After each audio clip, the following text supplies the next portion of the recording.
कि जितना रतिया में जागल है तोहरे खातिर उतना तू जागल हऊ का। जितना रतिया में जागल है तोहरे खातिर उतना तू जागल हऊ का। और अखिया मारी लू सबके समहनवा घटवा पर जाना पागल हऊ का।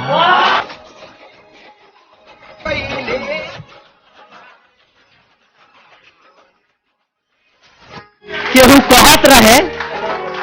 कहत रहे कि तहार वाली 2-4 दिन से दिखत नहीं है। केहू कहत रहे कि तहार वाली 2-4 दिन से दिखत नहीं है। तो हमहू कह देरी जाए द मर्दे कौनो दिक्कत नहीं है। आजकल के प्यारे ऐसा बा कि ढेर दिन टिकत नहीं। अरे अखिया बा कइले दीवाना ए जाना बा। तू गुल्लक के सिक्का ना पूरा के पूरा 2000 रहलू। अरे तू गुल्लक के सिक्का ना पूरा के पूरा 2000 रहलू। हम रहनी नदी तो तू बीच मझधार रहलू। अरे तू गुल्लक के सिक्का ना पूरा के पूरा 2000 रहलू। आ हम रहनी नदी तो तू बीच मझधार रहलू। आ तहार अंदाज कुछ बदलल लागता। अभी तहार अंदाज कुछ बदलल लागता।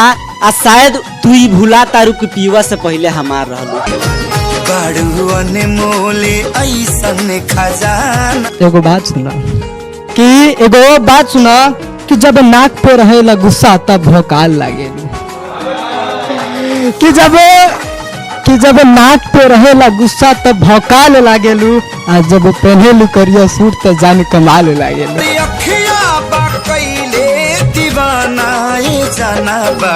जहिया तू अपन केस के पीछे से बांध के आवेलू, जहिया अपन होठ से हमर नाम लेके बुलावेलू, और जहिया जहिया अपन माथा पे तू बिंदी लगावेलू, माँ कसम जिला टॉप लागेलू।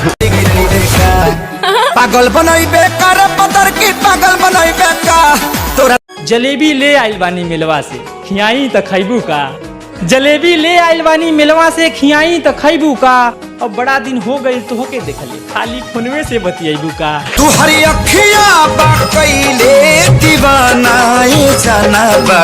जंगल के खूंखार शेर हो तुम, बब्बर शेरों के गले में डाल के पत्ता करने वाली सवारी हूँ मैं। अभी तक तुमने दोस्ती में बड़े हाथ देखे हैं मेरे, तुम्हारी औकात दिखाने वाला बिहारी हूँ मैं।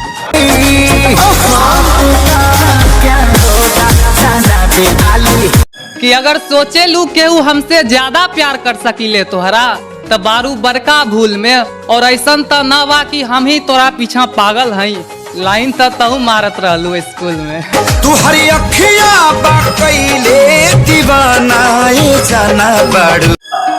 कि तोहरा गांव के लिट्टी भावेला, हमरा तू चटनी स्वाद आवेला। तोके भोजपुरी भाषा बुझाला ना, हमार भोजपुरी बोलल जाला।